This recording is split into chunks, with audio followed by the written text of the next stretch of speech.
Un gusto saludarlo en esta nueva ocasión y damos gracias a Dios por tener esta oportunidad de poder hablar a través de los medios para poder entregar un pequeño devocional de la palabra de Dios.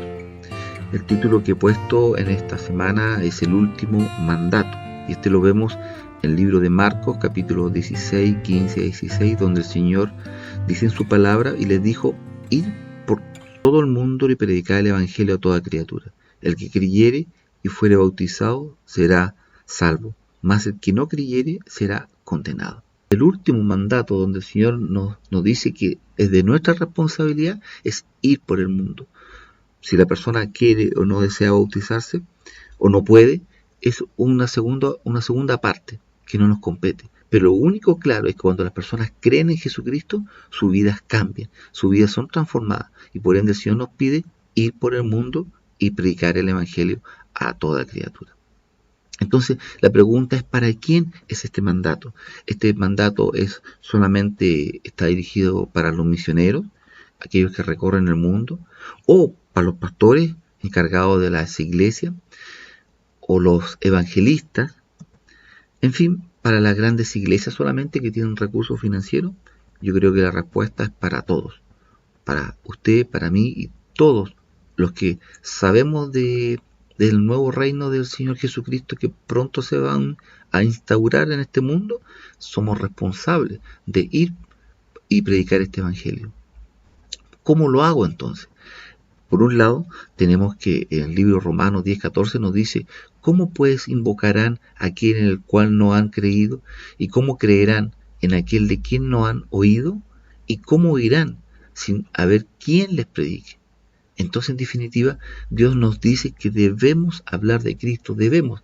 Pues hay muchos que no saben o que no conocen a Cristo, es simplemente porque debemos predicar el evangelio. Segundo, lo vemos en 1 Pedro 3:1: asimismo vosotras mujeres estad sujetas a vuestros maridos, para que también los que no crean a la palabra sean ganados sin palabra por la conducta de su esposa, refiriéndose el apóstol Pedro específicamente a las esposas. Pero la pregunta es: ¿esto se puede replicar para los hombres, para todos? Por supuesto. Por supuesto que la palabra de Dios nos dice que por la conducta de estas esposas, ¿cierto?, muchos maridos pueden ser ganados. Y por la conducta, ¿cierto?, por nuestro testimonio, muchos pueden llegar a Cristo. A lo mejor no soy bueno para hablar, no soy bueno para entregar el mensaje, pero a través de mi testimonio, por supuesto que Dios habla a través de los cristianos que guardan su integridad en el Señor. Entonces, resumiendo, de lo que hablamos durante el día, por ejemplo, usted habla de los demás, de los logros de los demás, o de las situaciones que le pasan a otros. Usted habla durante el día de usted mismo, de sus logros, de todo lo que desea, de sus enfermedades, o hablamos de Cristo. Entonces, podríamos resumir: cuando hablamos durante un periodo de tiempo determinado, ¿de quién hablamos más? Por un lado. Y por otro lado, respecto a nuestro testimonio, Dios nos dice: el que anda en integridad y hace justicia y habla verdad en su corazón, en Salmo 15:2. Por otro lado, en Mateo 12:36 nos dice: mas yo os digo que de toda palabra ociosa que hablen los hombres, de ella darán cuenta en el día de juicio. Tremendo, uno de los tantos versículos que nos hablan de cuidar nuestro testimonio, inclusive lo que hablamos, simplemente porque muchos pueden ser ganados a través del testimonio. Reflexionemos en lo siguiente: ¿hemos cuidado nuestro testimonio? Si los demás pudieran hablar de nosotros, ¿cómo está nuestro testimonio con respecto a la vida que debemos llevar? Y segundo, ¿cuándo fue la última vez que hablamos de Cristo a alguien, a alguna persona?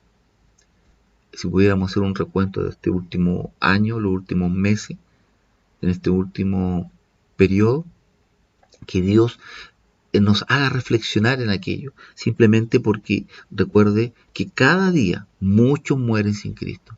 Y sabemos, como leímos al principio, el que no cree ya es condenado. Y sabemos la consecuencia, sabemos el resultado final de aquellos que no reciben a Cristo como Señor y Salvador y que mueren sin Cristo. Por lo tanto, cuando Cristo venga, querido hermano, debemos estar haciendo su voluntad. Debemos estar trabajando en lo que realmente edifica, en entregar el mensaje, sea como sea, sea como sea. La idea es que no nos callemos porque muchos mueren sin Cristo y se van a la perdición, a la condenación eterna. Dios Todopoderoso, oramos en esta mañana para que nos des el tiempo, la fuerza para hablar de ti. Gracias, Señor. En el nombre de Jesús te lo pedimos porque debemos hacerlo hasta el último día que estemos en este mundo. Amén.